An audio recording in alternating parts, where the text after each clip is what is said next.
installment of Chautauqua Chatter. We are doing today an interview with Council Hall President Steve Gross, who's going to take a chance on explaining exactly what he meant by the speech he gave at the Hall meeting 2 nights ago. And help me welcome Mr. President Steve Gross. How's it going, buddy? Good to have you on the show. Thanks, man. Thanks for having me. Yeah, no problem. Okay, so a lot of misconceptions have been going around about exactly what you meant during the House of Bros speech, and some people have been putting rumors around that it's almost too liberal, and you mentioned you've been able to get a little more freedom for us as residents, and that we all share the same power as the councilman, and I wonder, what exactly is that power? Most recent Hall Council meeting before the spring semester, I brought up the point. I said, we have 8 guys down here. It's supposed to be like 12, but a bunch of them never showed up. I said, we have 8 guys down here, and there's 200 guys in this building. Okay.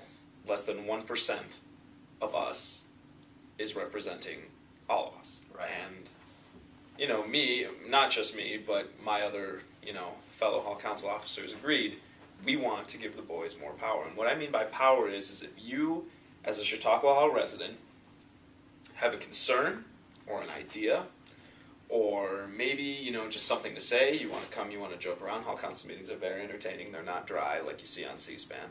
If you have an idea, you are more than welcome to come and argue your position, and if it gets enough support from the other guys there, then, we can make plans to put it into action. A lot of guys told me, Steve, we feel powerless, and I said, I don't want you to feel that way. Dan, you now have as much power as I do if you go to a meeting. That sounds excellent. I like that. Whatever you say will be taken just as seriously as something I say. If something really is on your mind, we want you to say it to us. Because there are so many things, there are so many needs that we can't meet unless you tell us. And we want you to tell us because I'm not the only person living here. And I want to make sure that you all have the best first year of college that you could possibly have. There was a part in your speech where you mentioned that we, as the residents here and with that power, are free to do whatever you want here. Now, pulled from context, it sounds like the new rules are that there are no rules. And I'm just wondering, is that something like the limitations? Am I not allowed to have a campfire in my dorm room, or is that only when I'm sober? Well, you're absolutely correct, and I'm gonna be the first to say that I misspoke. The rules of Chautauqua Hall are still very much in effect. Yes. So no campfires. No campfires. S'mores sure as hell aren't going to cook themselves. How am I going to tell my friends that I have coming over to the clam bake I'm hosting Friday night? Under no circumstances would I ever condone marijuana smoking or drinking or drugs of any kind. However, I'm not your dad. I'm not your mom. I'm not your boss. I will never condone it, but if you want to do it, I can't stop you. You know the risks. You could get caught. You could get in a lot of trouble.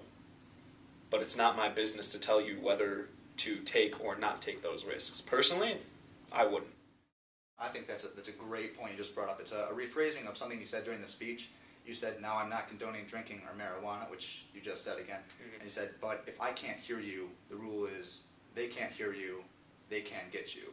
Right. And when you say that, that doesn't mean you're just free to do whatever you want as long as it's quiet, because I can tell you from first-hand experience, I live across from a bathroom. Silent but deadly, some of the most terrible things imaginable happen without you even hearing them. Oh, gosh. Well, what I meant by they can't hear you, they can't get you, I was told by an official source, who I will not name to protect that person's identity, I was told that the rule is if they cannot hear you, they cannot get you. Now, again, I'm not condoning marijuana, I'm not condoning alcohol use or drug use of any kind. However, if you're going to do it, I don't want to see anybody get arrested. I don't want to see anybody get kicked out of school. You're here to get an education, that's the bottom line. And I know you're gonna want to have fun, and I know you're gonna maybe do things that are not with the rules. Clam bakes in your bedroom. Well, yes, if you want to be that specific, I can't stop that. It's not my business. It's not my life. You need to do what makes you happy in your life. However, you're an adult. You're over 18 years of age, age majority for New York State and the United States of America. if you assume those risks of taking part in those practices, you run the risk of getting caught. And a lot of guys, when they do it, get caught because they're not smart about what they do. Now, to me, it sounds like you're saying the price of this freedom that we have right now is maturity. And have we really come that far? You don't understand how lucky you are to have, rather than a police officer busting down your door with a citation or worse, an arrest, you have a trained staff of residential advisors and a residence director who want nothing more than to help you. And personally, if I were going to do these things, I would rather get caught by them than the police. But that being said, yes, maturity is the price for freedom, especially in the real world and in this building. If you exercise intelligence and maturity, responsibility, and respect for those around you and yourself, your experience at Chautauqua Hall will be one of the most pleasurable in your life. Well, Fred Fest is later, I can't really compare. All right. And so basically it sounds like the direction you're going here is to be treated like an adult, you have to act like an adult. And, Exactly. And it's all about responsibility and being able to take that for all the things you do. Yep, sorry to steal from the topic a bit, but it's something that's very important to me. The way I was raised is I was raised to respect women above everything else. I have a mother, I have a sister, I dated a girl for 3 years, and there's a girl on this campus right now who I very much care about.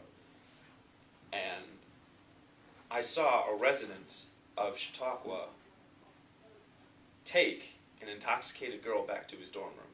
And it's just hard to imagine that happening to someone if that person could have been who you're close to, who Exactly. someone else is close to, and Yes. they definitely have a family back home. Friends. Exactly. I confronted the resident. I told him that if he didn't let me take the girl back to her dorm room, that I would contact the RAs and I would have UP brought.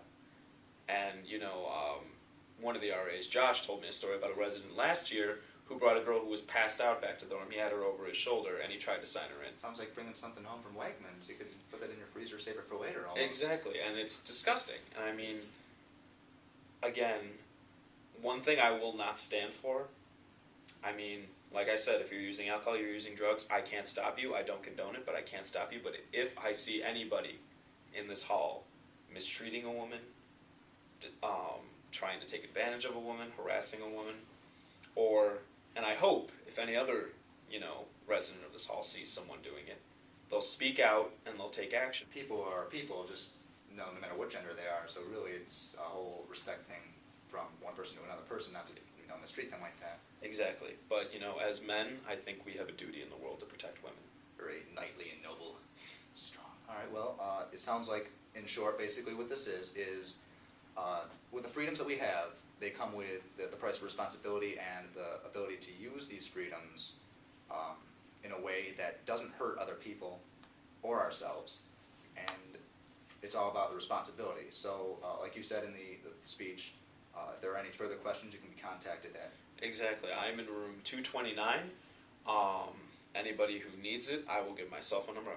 If you need to contact me, I don't care if it's 4 in the morning, knock on my door. If I'm not there, try to find me. I will do the best I can to help anybody. And now I can say from a personal experience, you may want to invest in a message box, something like they can sit there so people who may be knocking when you're away can slip a little something in there for you. But it was great to have you here, and I'm glad that you had a chance to really straighten out everything that you wanted to say to the Chautauqua residents. Thank you, man. Thank you. Yeah. I appreciate it, and thanks for having me, guys. Thanks for coming. Yeah, appreciate it.